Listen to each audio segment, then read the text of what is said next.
والصلاة والسلام على عباده الذين اصطفى خصوصا على أفضلهم وخاتم النبيين محمد الأمين وعلى آله وصحبه أجمعين وبعد. Brother Chairman, brothers and sisters in Surah Al-Aqal, we praise and thank Allah for the opportunity to be with you here tonight, and we pray that our session here tonight may be blessed by Him and that it may be of benefit to all, inshallah. Dajjal's deadliest weapon. Who is Dajjal? And why does he have weapons? Who gave him the weapons? And what is he using the weapons for? This subject belongs to a branch of knowledge known as Akhirul Zaman, Ilm Akhirul Zaman, but in the English language it's called Islamic eschatology. It is by far the most important branch of knowledge in your Islamic university. By far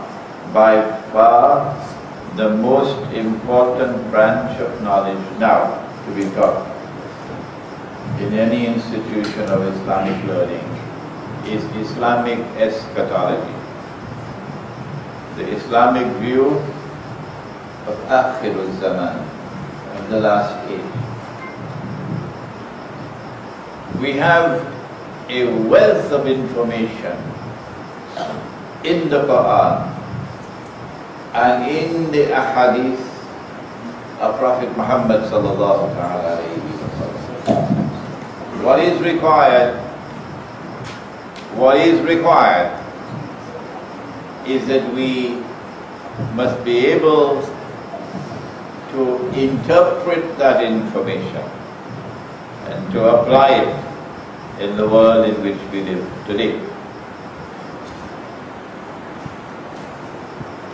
The companions of the Prophet ﷺ were sitting talking amongst themselves when he, the Prophet ﷺ, came and asked, "What are you talking about?" And they said, "We're talking about Alamat as-Sa'ah, the signs of the last day." And then he said, and the hadith is in Sahih Bukhari, it is in Sahih Muslim, the last day would not come until, and he mentioned 10 signs. And these are known as the 10 major signs of the last day. In addition to these 10, there are many others. Women would be dressed and yet be naked. Women would dress like men. So the night wants to become day. Men would dress like women. So your baby boys are going to grow up behaving like girls. Go ahead eating all those hormones and so on, see what's going to happen. There are many, many other signs than these 10. The 10 are, and by now you should have memorized them, but I don't have the time to test you.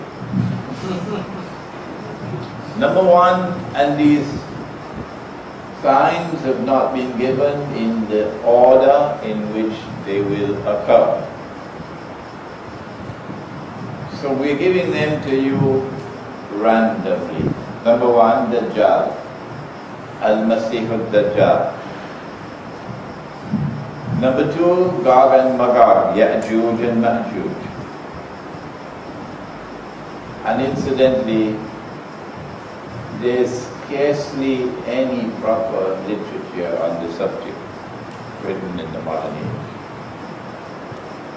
it is not uncharitable on my part to say, because I have attended 5 universities and I am now knocking on the door of 70 years of age, so there are some liberties I can take. It is not uncharitable for me to say that most of the literature that you find written in the modern age on these subjects is worthy of being sent on a one-way ticket to Disneyland.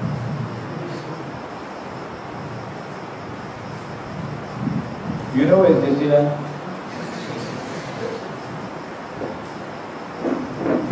Meaning it's not scholarly. It's not scholarly. So number 1, Dajjal. Number 2, Gog and Magog. Number 3, the return of the Son of Mary. Perhaps if you turn off this fan, we might get less static here. Number 3, the return of the Son of Mary. Number 4, Dajjal, smoke, which I am of the opinion should be visible, I think, 20-25 years from now. But of course, I can be mistaken. But when you see that smoke up there, you know most of mankind will not survive. There will maybe a few people left on the earth. Number 5, Dajjal up. Dajjal up, a creature, a beast of the earth, or the land. Number 6, that the sun will rise from the west. Number 7, 8 and 9, 3, khusuf, plural of khas, a shaking of the earth, movement of the earth, accompanied by a sinking. So an earthquake with sinking. One in the east, one in the west, and the third one in not Tamansuri, UK. The third one in Arabia. And number 10, you know that the house sank down in Tamansuri, UK? It was Ramadan. You know what? The whole house was down.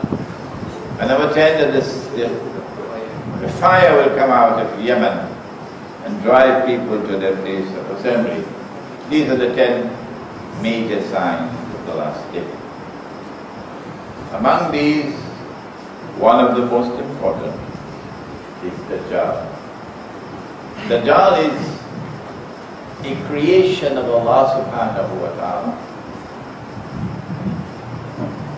who will one day appear in the form of a human being. I'm choosing my words very carefully. He has to appear in the form of a human being because he has been created and given a mission to impersonate the true Messiah. And since the true Messiah is a human being, the only way that Dajjal can impersonate the Messiah is if he appears as a human being. The true Messiah is the son of Mary, Nabi Isa alayhi salam. And Allah made a promise to Banu Israel that when that Messiah comes, he would rule over from the throne of Nabi Dawood alayhi salam. And so the golden age of Nabi Sulaiman alayhi salam, when the state of Israel ruled over, when the state of Israel was the ruling state of the world. What's the definition of a ruling state? You must be familiar with that by now. A ruling state is one whose rule cannot be rivaled or challenged. That's a ruling state. You don't have to rule every single square inch of KLCC. No. Once you have a rule in the world which cannot be challenged, cannot be rivaled. This was the kind of state that Sulaiman alayhi salam ruled over, the holy state of Israel. And that was the golden age. Zaman Mas. Zaman Mas. And when the Messiah comes, that golden age will come back one more time. But when Allah sent the Messiah, they rejected him. Some of them believed in him. Why did they reject him? Because they said, وَنَعُوذُ بِاللَّهِ مِنْ هَذَا. He's a bastard. Because his mother was not married when she gave birth to him. And a bastard cannot be the Messiah. And then he could not have been the Messiah because he's dead. Before our very eyes we saw him die on the cross, crucified. He never ruled the world. So now it is beyond the shadow of a doubt. He could not have been the Messiah.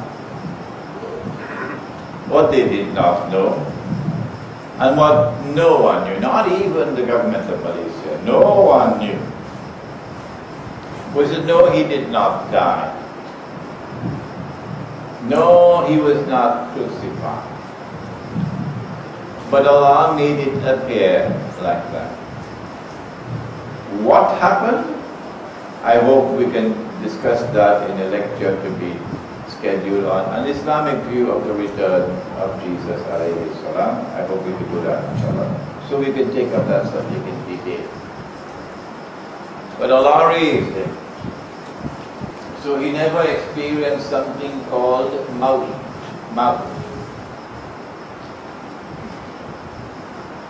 And so one day he'll come back to die. Because kullu nafsin dha'iqatul maut, every soul must taste maut. But they didn't know that. So they're waiting for the Messiah to come. I lived for 10 years in New York. You can't be in New York and not know that. That the Jews are waiting for the Messiah to come. So Allah created this being. And Allah programmed this being to impersonate the Messiah. And gave to him, Dajjal, gave to him powers of deception. He can deceive you. In anything connected with him, appearance and reality are opposite from each other. His mission is to rule the world. And when he rules the world with a rule which cannot be rivaled, which cannot be challenged, then he will declare, I am the Messiah. And then he can rub his hands and say, mission accomplished. But that's a tall order to rule the whole world. How are you going to do that? You must come with a very, very, very good strategy if you are to rule the world. The Muslims are not going to accept you. No, maybe the part-time Muslims, but not the real Muslims. So how are you going to get them to accept you as the Messiah? Not all the Jews are going to accept you, because there are Jews who are Orthodox Jews. So in order to rule the world, you're going to have to impose a political dictatorship upon all of mankind. Well, I have news for you.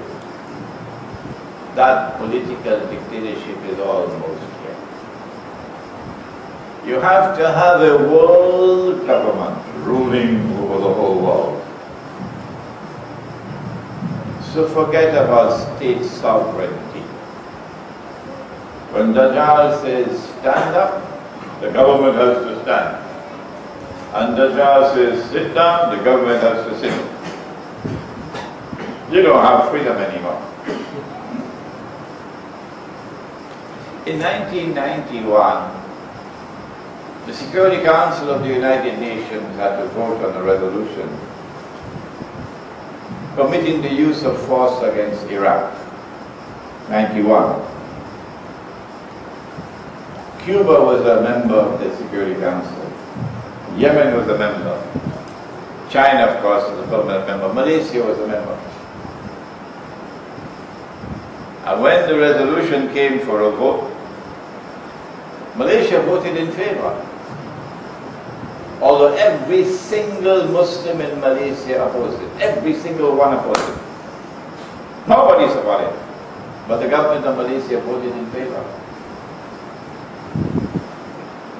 Yemen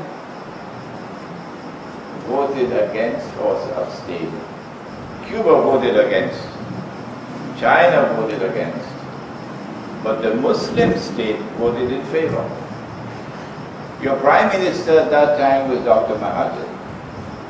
And he explained. He said, if we had not done that, they would have destroyed our economy. That was his explanation. So state sovereignty, that was something for the birds. It no longer exists. You now have world government. And that world government is taking you towards a universal political dictatorship. In order for him to rule the world, you must impose a universal economic dictatorship upon man. We are already there. We are already there. But Dajjal is almost at the conclusion of his mission. It will not be long again before the state of Israel. You know, 15 years ago they used to laugh at me and scoff at me when I said to them that they want Israel to rule the world. Imran, what nonsense are you talking? How can few million people, few million Jews in Israel rule the whole world? Huh? Shame on you. They're not laughing anymore now. No. They're swallowing all the laughter they laughed. Israel has to rule the world. And when Israel rules the world, then Dajjal can appear as the ruler of Israel, ruling the world from Jerusalem and declare, I am the Messiah. We are not going to discuss his political weapon tonight.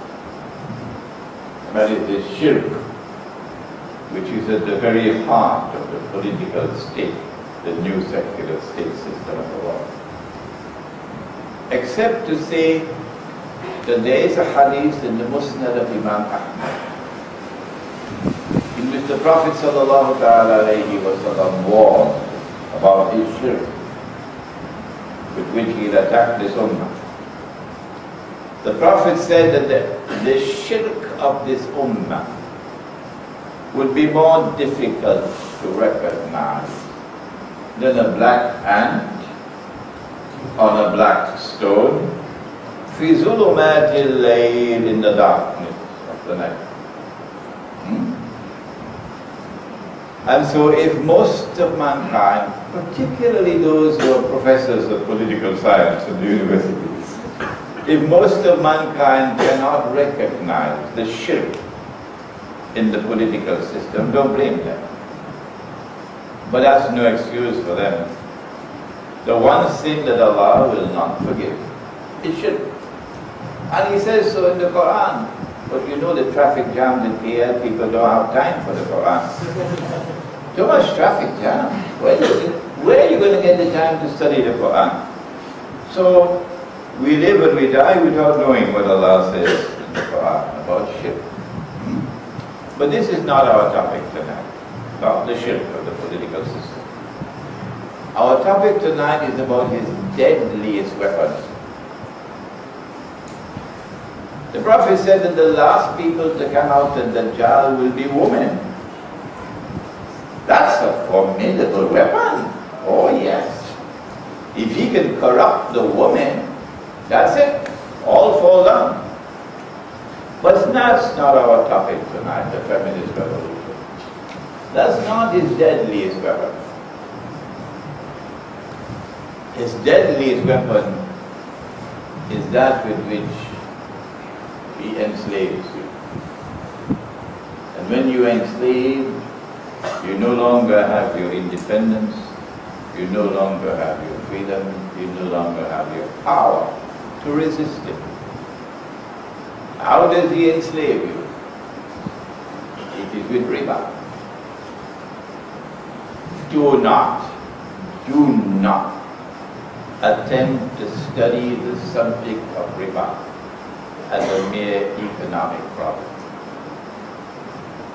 Do not confine your study of the subject of riba to one which will be studied with the tools of economic analysis. No, you're not going to get through. You've got to locate this subject in a bigger framework. And that is Islamic eschatology, which is what we started with. What is riba? I don't need more than 3-4 minutes to answer that question. That's all I need. 3 or 4 minutes and I can tell you what is riba. I don't need a whole volume like this. Riba is borrowing and lending money on what today is called interest. That's finished, that's it. Allah has prohibited money lending on interest. In any transaction involving an exchange of money, which is of course, you go to the bank and you know what is an exchange of money. Once it is the same money which is being used, the Prophet said it must be equal for equal.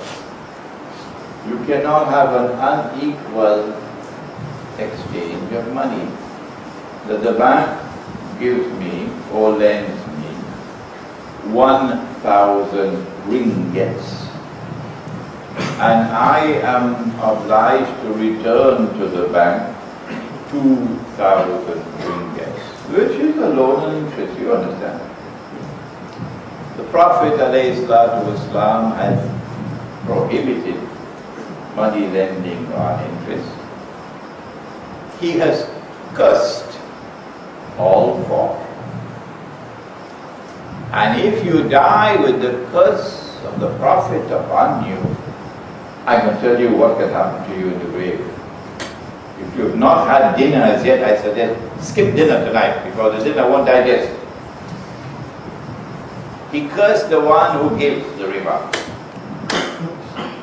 He cursed the ones who takes the riba. He cursed the ones who record the transaction.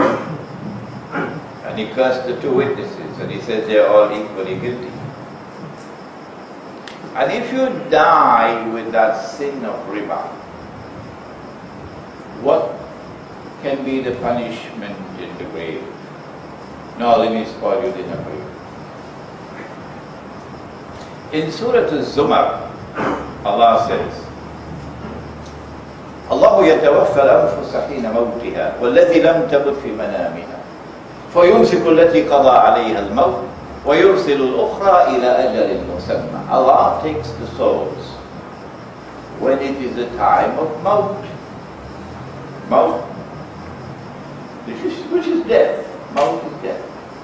And those who do not die while you are awake, Allah takes your souls while you are asleep.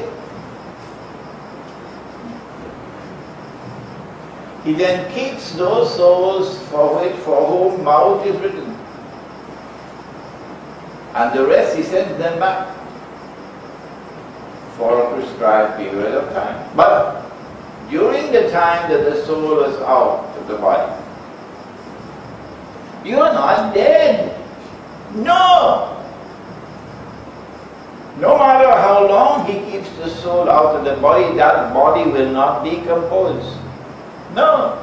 You're not dead. But there is no medical evidence that you're alive.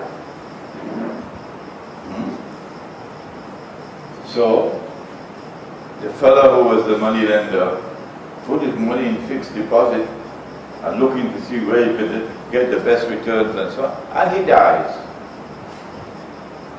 So he dies with the curse of Muhammad alayhi salatu wasalam on him. What can be the punishment for him in the grave? Allah takes his soul. So everybody thinks he's dead, no sign of life. So they give the body the ghusl, and they clothe the body, and then they perform the salatul janazah, not knowing the man is not dead. That's his punishment. That's his punishment. And then they take the body to the cemetery and they bury him, not knowing that he is not dead.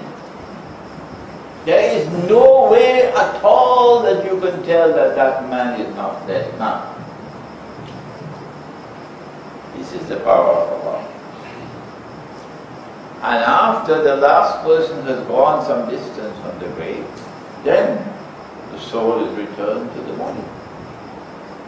So this fellow opens his eyes, because the receipt for the fixed deposit, he's searching for it, it's not there in his pocket. The place is dark. What happened? Calls out to his wife, no answer. Where did she go? He tries to get up, can't get up. Where am I? He begins to panic now. He doesn't know, he's confused, because there's utter darkness. And then he realizes, what is this strange smell? The camphor that you put, the dead body when you wash it. And what kind of clothes do I'm having? I didn't go to sleep with this clothes. And he begins to feel and feel and feel and feel. And of course, he didn't put a cell phone when carrying him. And then slowly, he realizes that he's in his own grave. Now, you know what is Allah's punishment. You forget all the traffic jams in here now. So the Prophet ﷺ cursed all folk. Why does he curse them? Why has Allah prohibited borrowing and lending money on interest? The answer is so simple, you don't need more than a few minutes to answer that. Because Allah Himself answers the question. First of all, He introduces His answer with a contrast. The contrast is between riba and charity. وَمَا آتَيْتُم مِّن رِبًا لِيَرْبُوَ فِي أَمْوَالِ النَّاسِ فَلَا يَرْبُو عِندَ اللَّهِ وَمَا آتَيْتُم مِّن زَكَاةٍ تُرِيدُونَ وَجْهَ اللَّهِ فَأُولَٰئِكَ هُمُ الْمُضْعِفُونَ Surah Al-Rum. That which you put out to invest in riba, the money lender, seeking an increase in your capital. It won't increase with Allah. Oh, there's something wrong with this business. What is it? But that which you put out in charity, giving in charity, to help those who are in need, and you do it not so you could get something, France will give you the loan, but you've got to buy the tractors from France. No, that's aid as a form of imperialism. تُرِيدُونَ وَجْهَ اللَّهِ, you give in charity for Allah's sake, seeking nothing. That will multiply many times with Allah. So there is a contrast between riba and charity. What is the lesson? Answer, in charity you give and you take nothing in return. Shame on you if you're giving and you're seeking something in return. That's not charity. So in charity you give and you take nothing in return. So Allah is teaching you that riba is the opposite of that. In riba you're only taking. Taking from Africa. Taking from Africa. Taking from Africa. And giving nothing in return. So at the end of the day, Africa has nothing. And you have everything. Huh? In this transaction, his loss is your gain. That's not business. So now Allah takes us to the second contrast by which he teaches the subject. It's so simple. They say that riba is like business. Allah says, no. أحل الله البيع وحرم الربا. Allah has made business halal and made riba haram. So now, what's the difference between business and riba? In a business transaction, you've got to take a risk. Oh yeah. And in taking that risk, you've got to use your business acumen. You're not going to invest your money in a business and the businessman runs his business the way some people drive in KL. Huh? You want to invest your money in a business run by someone who has business experience, who has business acumen. And so, in a business transaction, you got to plant in order to reap. But sometimes the farmer plants and the crop doesn't come out. Sometimes he plants and he gets an abundance of crops. So you're taking a chance. That's business. Risk. You can have a profit, you can have a loss. Riba is not like that. Riba is not business. Because in riba, you don't have to plant. All the donkeys will plant and you will reap what they plant. That's not business. The money lender does not want to embrace risk. No.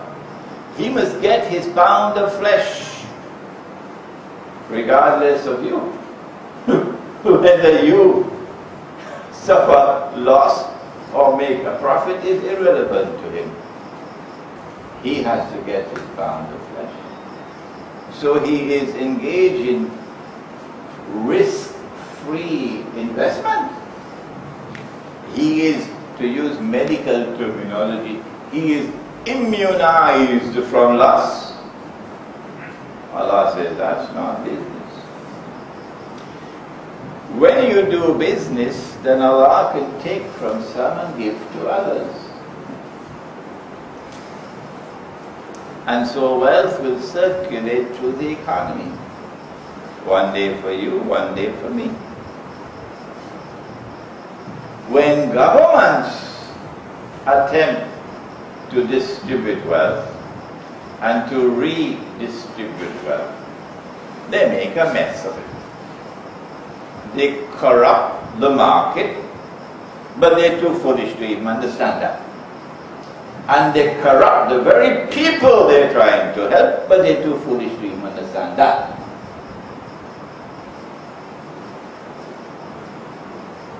Islam insists on a free and fair market. And no one has an advantage over anyone else in the market. The Malay doesn't have any advantage over the Chinese, not in an Islamic market.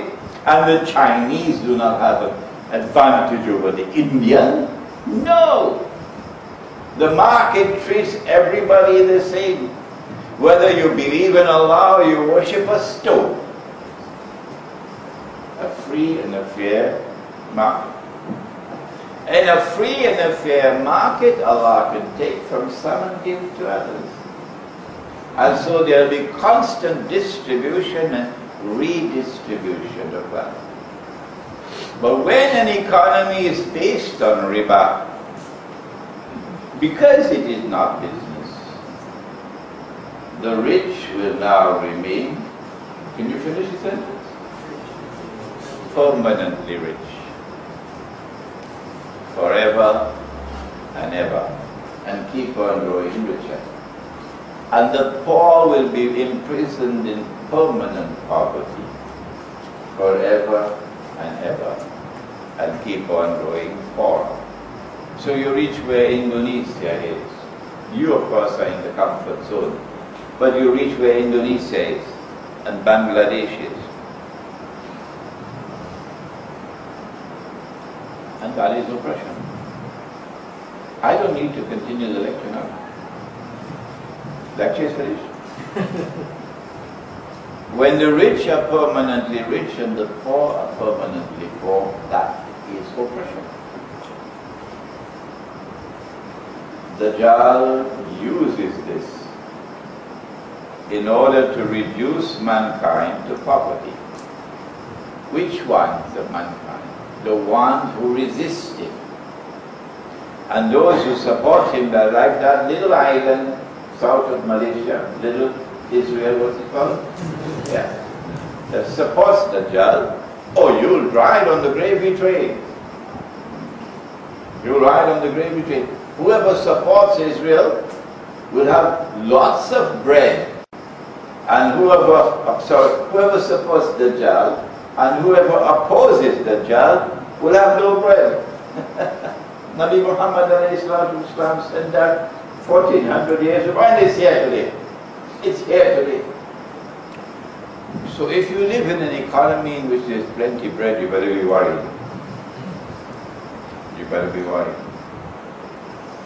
What happens now is that as people sink into poverty and destitution because of riba, it becomes easier for the rich to rule over the poor.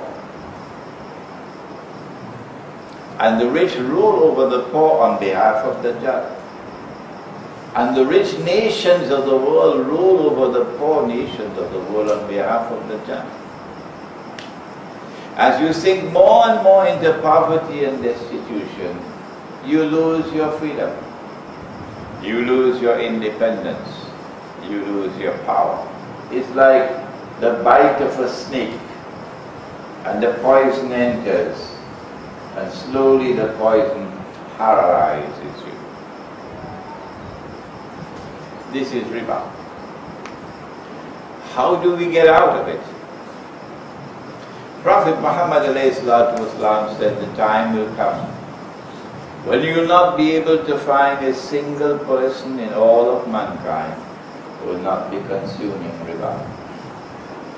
And whosoever says he is not consuming riba, verily the dust of riba will be upon him.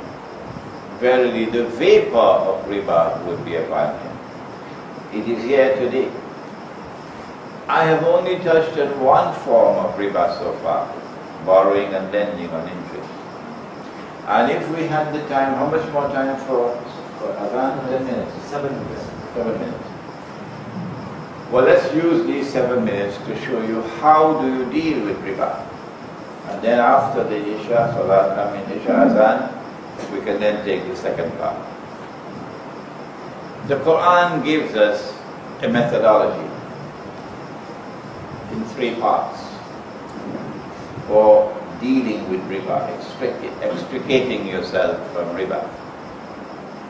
The first part of that methodology in the Quran is public education, which we've just done for you. Public education. Teach the people, explain to people. You cannot go to part 2 until you have control over territory in Allah's name. Nowhere on the face of the earth today do you have control over territory in Allah's name. Nowhere. Nowhere on the face of the earth today. do you have control over territory in Allah's name? Why? Because every single square inch of the earth today is organized as secular states, which are members of the United Nations organization, which has a charter. And the charter creates the Security Council. And the Security Council is vested with authority, supreme authority in the world. Supreme authority in all matters pertaining to international peace and security. And so if the Security Council says stand up, you've got to stand up. And if the Security Council says sit down, you've got to sit down. So you can't say that you recognize Allah as sovereign. Come on, man, that's a joke. But when you have control over territory in Allah's name, then you can enforce Allah's law. So you'll move to stage 2 at that time, and in stage 2 you will prohibit all transactions of money lending on interest. Illegal. So if a money lender lends money and the borrower refuses to pay the interest, the money lender cannot take him to court. No, there is no way you can get back the money, the interest. But in stage 2, you will only make illegal future transactions. All previous transactions will still remain valid. In other words, I'm going to use a long word now. There is no retroactive enforcement of the legislation. This is what happened in Medina. Why do you in stage 2 adopt this strategy? Answer, you want to turn public opinion in your favor. You want to demonize the money lender. You want to marginalize him. Why do you think banks like to give computers to orphanages? Banks are giving computers to orphanages because banks want to get public opinion on their side. So in this stage, stage 2, you're now going to permit the money lender to continue to collect his interest. He could even go to the court. But no new money lending on interest is permitted. And so now, when the money lender goes to seek his interest on the loan, he has some shame now. And society is going to be asking questions. How come Allah has prohibited it? And you still collecting your interest? You see? So the money lender is put on the defensive. That is the strategy. Until you reach stage 3. And in stage 3, Nabi Muhammad ﷺ did not move to stage 3 until Khutbatul Wida. Khutbatul Wida, the farewell pilgrimage. And only after Khutbatul Wida did Allah send down revelation supporting stage 3. In stage 3, you now have retroactive enforcement, meaning whether it be new loans or old loans, they're all prohibited. And if you do not give it up, we're going to take up the sword against you. We wage war on you. And then Nabi Muhammad ﷺ made the announcement that the first one is the money owed to my uncle. What was his name? Still have a few minutes left, you know. Abbas radiallahu ta'ala. And so now the state is obliged to wage war against the money lender. And then came revelation. Ya ayyuhalladhina amanu ittaqullaha wa dharu ma baqiya min ar-riba in kuntum mu'minin. Fa in lam taf'alu. If you do not give up riba at this third stage, فَأَذَنُوا بِحَرْبٍ مِّنَ اللَّهِ وَرَسُولِهِ. We're going to wage war.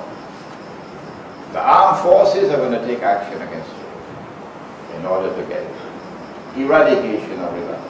So these are the three stages given in the Quran. You cannot employ these three stages until you take control over territory in Allah's name. Allah is sovereign over that territory, not the United Nations, not the Security Council, but Allah. The trader in Mecca who lent money on interest did so in order to increase his wealth. But the Dajjal doesn't lend money on interest merely to increase his wealth. No.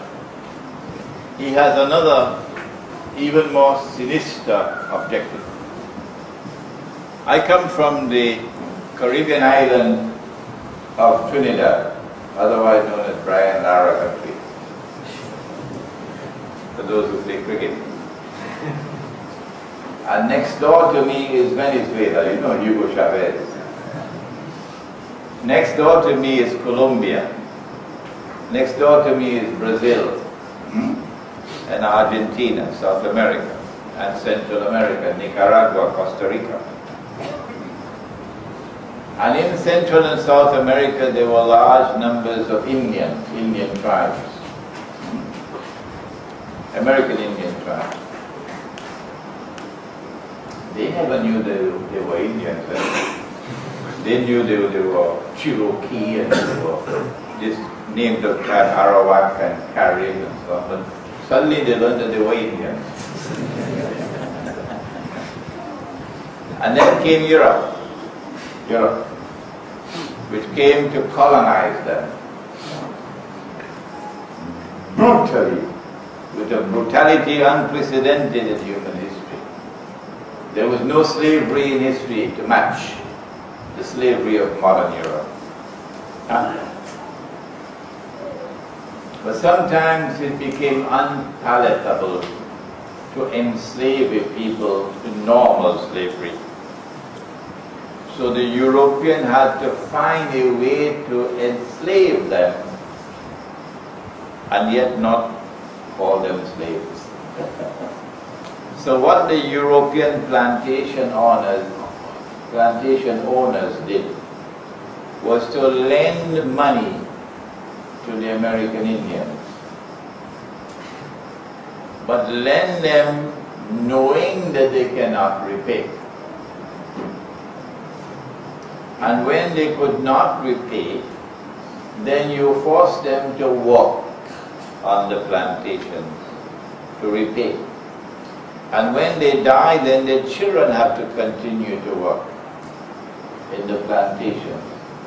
This was called the Spanish word latifundia economy. So that the money lender sometimes lends you money, not merely to increase his wealth. He lends you an interest in order to enslave you. Have they been doing that in the world at large? Have you ever heard of a man named John Perkins? Have you ever heard of that remarkable book that he wrote? You're not supposed to write it, you know. You could end up at Guantanamo. The most shining example of Western democracy is Guantanamo. Confessions of an Economic Hitman is a remarkable book. Because you get it out of the horse's mouth, what we are saying from the Masjid mouth. That they went to Indonesia, they went to Panama, they went to Colombia, they went to all of these countries to lend on interest in order to be able to enslave the people. And that's where we are today. How did this happen? After all, the Prophet said about the ulama, he said, Al-ulama'u warathatul anbiya. That the status of the ulama, who and we're talking about the real, not the part-time, the real ulama. These are a people who inherit the mission of the prophets. That's their status. So where were the ulama when this was happening? I mean, a lot of time to spend drinking takeaway, isn't it? Where were they? We've got to make a trip to Egypt now. And notice we have an Egyptian here tonight. Sheikh al-Azhar. His name is Sheikh Muhammad Abdu. Very famous Sheikh. And he went on a trip to Europe at the end of the 19th century. Which Europe? The Europe which emerged after the French Revolution. The French Revolution which had broken the back of the Christian Church, the Roman Catholic Church. Christian Europe had struggled against riba. Indeed, the best book on riba ever written was written by an English Sheikh. What was his name? Never heard of that famous English Sheikh who wrote on riba? William Shakespeare, of course. William Shakespeare. What is the name of the book? The Merchant of Venice. It's the best book on riba I've ever read. Famous British Shakespeare.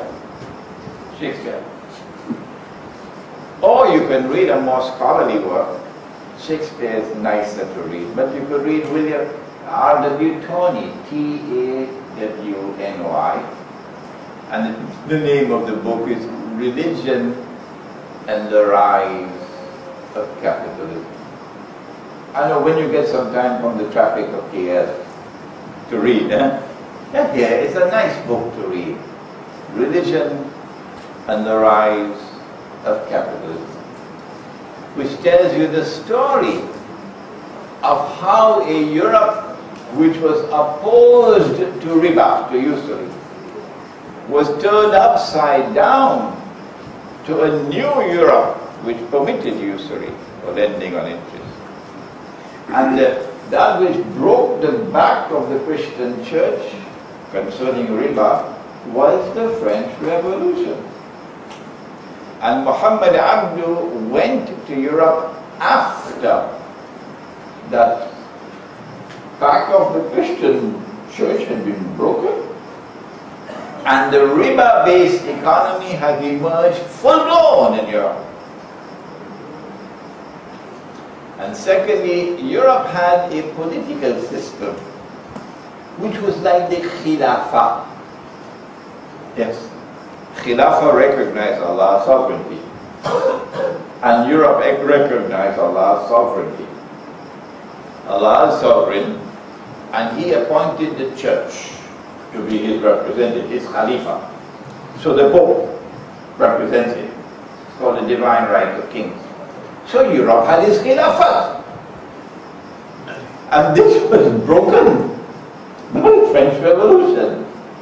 And a new conception of state emerges, the secular state, which declares the sovereignty is no longer up there, it's now down here. Wake up. We are now sovereign, the people. And this is the Europe that Muhammad Abdu went to visit. And when he saw that Europe, Muhammad Abdu, you're not going to believe this one, he returned to Egypt to tell the Egyptian people, I went to Europe and I found Islam, but no Muslims. I went to Europe and I found Islam, but no Muslims. If ever there was a sheikh with eyes with which he could not see, who is Muhammad Abdu? It is such a pity. So when he came back to Egypt, he said, I went to Europe and I found Islam, but no Muslims. And I've come back to Egypt to find Muslims, but no Islam.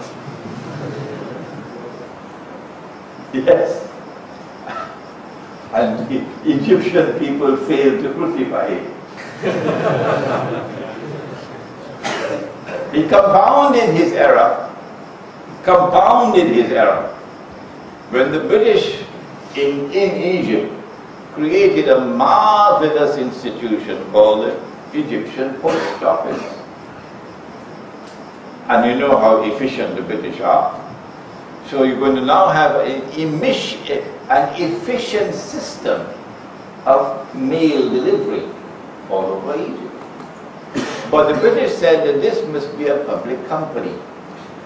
The funds to establish the post office and run the post office must come from the people. And the people should recognize the value of this institution. So why don't you invest in the institution? But you and I know that if you invest, it must be on the basis of, if the company makes a profit, you share in the profit. But if the company suffers a loss, you share in the loss. That's business. But no, this one was like a fixed deposit. Because when you invest in the post office, you're going to get a guaranteed fixed return on your investment. A guaranteed fixed return on your investment. Come rain or come sunshine, you're getting it. With a fixed deposit. There is no risk here. It's a risk-free investment. But Sheikh Al-Azhar gave fatwa. Halal. Sheikh Al-Azhar gave fatwa. Halal. And so Al-Azhar University to this day still declares that bank interest is not riba. Why? Because look at the good things that the banks are doing. Putting up all those skyscrapers. Aren't you proud of them?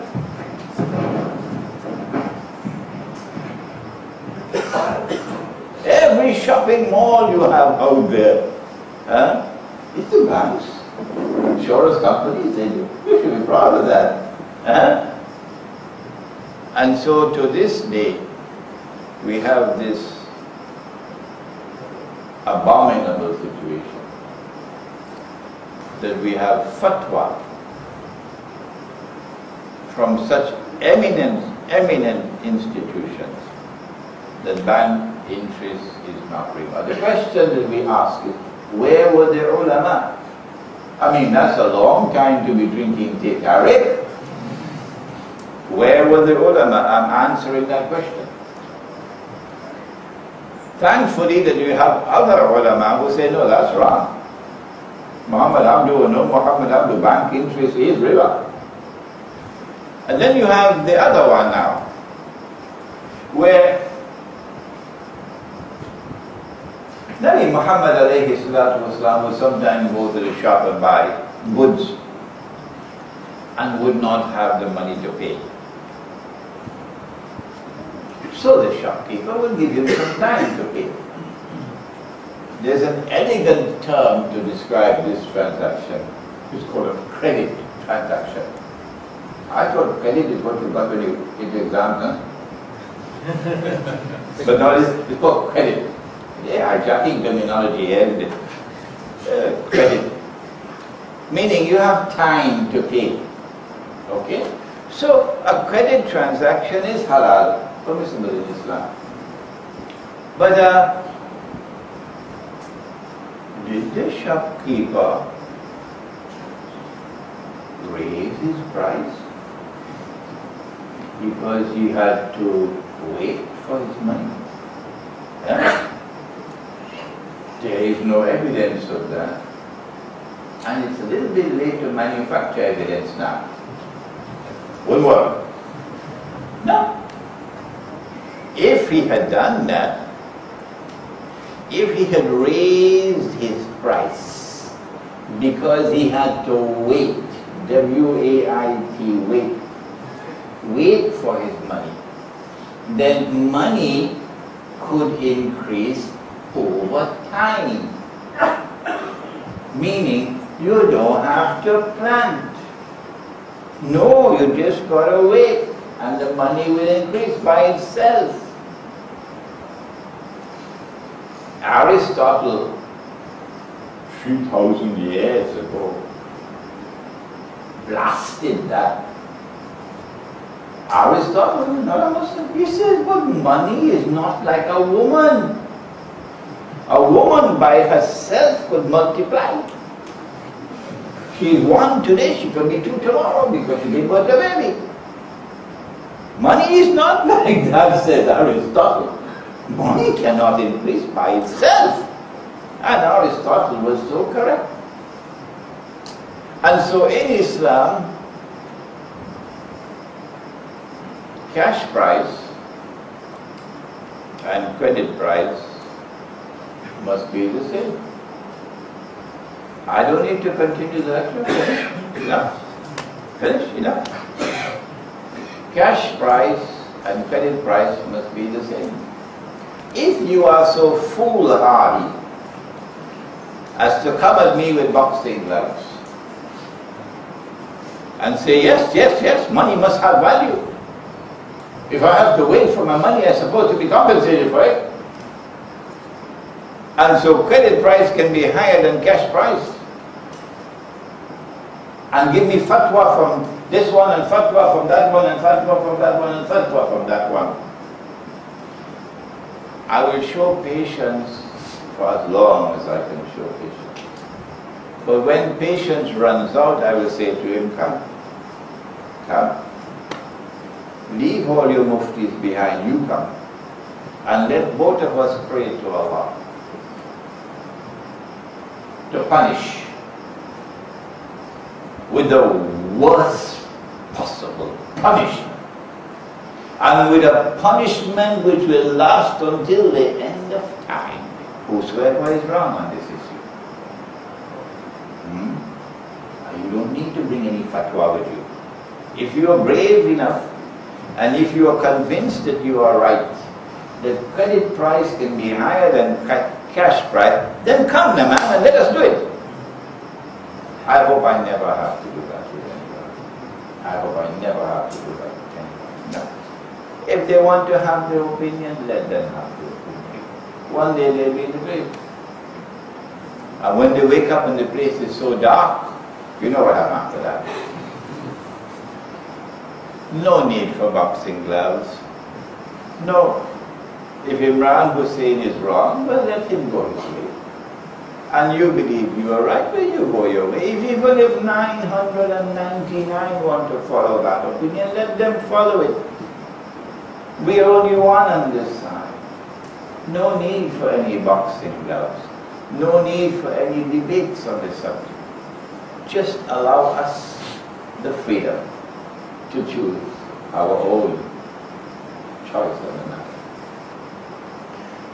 Today we have a situation in which Islamic banks around the world, including unfortunately Islamic Bank here in Malaysia, are engaged in a transaction which is the heart of Islamic banking. I call all the rest the periphery, this is the heart. A transaction that they call murabaha. And they describe murabaha in this way. That both buyer and seller are aware of the profit margin, they call it markup. And both buyer and seller are in agreement on it. And once that is there, it's a halal transaction. I say yes. Of course it's a halal transaction. Provided it's a cash transaction. Imran Hosein, that's the door. Go. He's spoiling the fun now. Provided it's a cash transaction, and buyer and seller are both aware of the profit margin, both agree, it's a halal transaction, nobody agrees, nobody disagrees. But when you want to sell on credit at a price higher than the cash price, for example, the house is on sale for 100,000 ringgits. He's a dreamer. Where can you buy a house for 100,000 ringgits? Huh? Let's be more realistic. The house is on sale for 1,000,000 ringgits. That's more reasonable. The house is on sale for 1,000,000 ringgits. And you don't have the million. So the Islamic Bank says, no problem, we will buy the house for 1,000,000 ringgits. And then we will send it to you for 3,000,000 ringgits. So you and I are both aware that the profit margin, or what they call the markup, I thought marking was something you did on the blackboard, is 2 million ringgit. Okay? The first little fly in the ointment is that the bank never buys the house. The bank never owns the house. And it is an invalid transaction to sell that which you do not own. Okay? So they must correct this anomaly. You must first take full ownership of the property or the goods before you can sell it. It's so simple a matter, nobody should pick up boxing gloves with me. But the reason why they don't do that is because of the legal charges and taxes and so on. Save on that. Okay, so putting that aside, an invalid transaction because you're selling that which you do not own. The cash price of the house is 1 million. If I had the 1 million, I could buy it for cash for 1 million. So that's the cash price. That's the market price. Why should I pay 3 million for that which is on sale for 1 million? The answer, the only honest answer, is that because I am given time to pay. He has to wait for his money. So that's why I'm paying him 3 million. So time and money are married together. Money is increasing over time. It is riba. But because it is disguised as a murabaha transaction, I said this is backdoor riba. Okay? But if you are not convinced by me, you don't have to accept my views. No.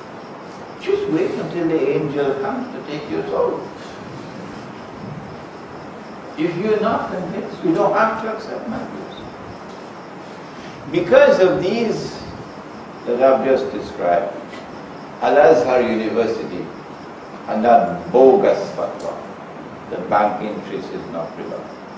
Because of these that I've just described, a murabaha transaction that is masquerading, it is actually backdoor riba. And when I get a chance to speak to you on the second half of the subject of riba, you'll see how that is just as dangerous as this one. What is that second part? If you meet a man coming to the market to sell his goods, a truckload of durians,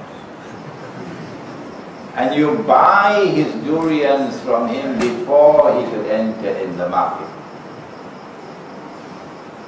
And when he enters into the market, he finds that he could have gotten a better price in the market. Nabi Muhammad alayhi salatu wasalam said that that is riba. Let us use elegant language. You exploited his ignorance of the market price to extract from him a profit or a gain to which you were not justly entitled. It's elegant language, isn't it? Americans don't use that. Americans say you ripped him off. It's a rip-off. That's riba. That's riba.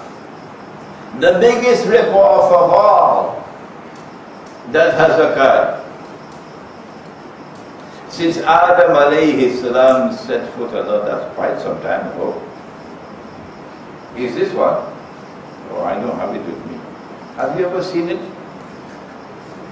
You take a piece of paper and you print a picture and you put a number and you do not repeat what Imran Hosein is saying now until you have studied international monetary economics, so you must know your subject. So anyone who stands up to you will get a fitting reply. You take a piece of paper, you print a picture, you put a number, you say abracadabra. And you assign to the piece of paper an entirely fictitious value. So you make wealth out of nothing. If you can do that, my gosh, you could buy all the oil of Saudi Arabia. All that you need is some machines, some paper and some ink. And you need a couple 100,000 jackasses out there. Excuse the language. And you could buy all the oil in Saudi Arabia. And that's what they did. That's what they did. That is the international monetary system that exists today. Don't bother to go back to 1944 and Bretton Woods when they were throwing dust in your eyes.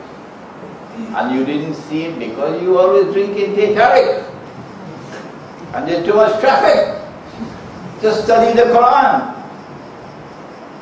If you had done that, you would have seen that this paper currency is bogus, is fraudulent, is haram.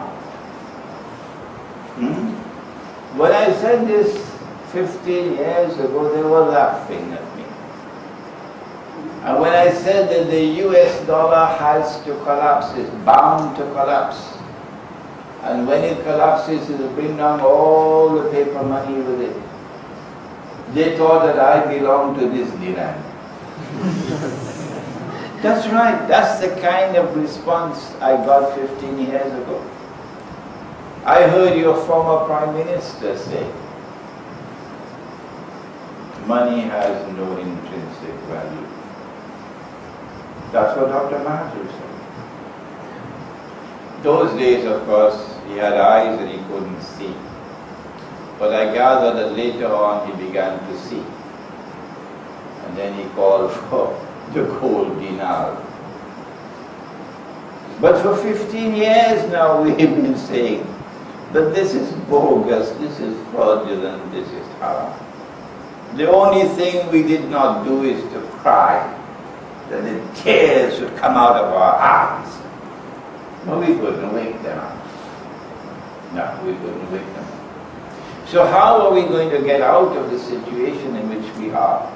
Where Dajjal has attacked us with his deadliest weapon and has achieved success after success, until he is now on the verge of imposing universal political, economic and financial slavery upon mankind. And yet the Ummah of Muhammad ﷺ is busy drinking tea tariq. It's a pitiable situation. But I have hope in the young ones. There is a tomorrow which is coming, when this Quran is going to dazzle the world. There is a tomorrow which is coming, when this Quran is going to shake the world.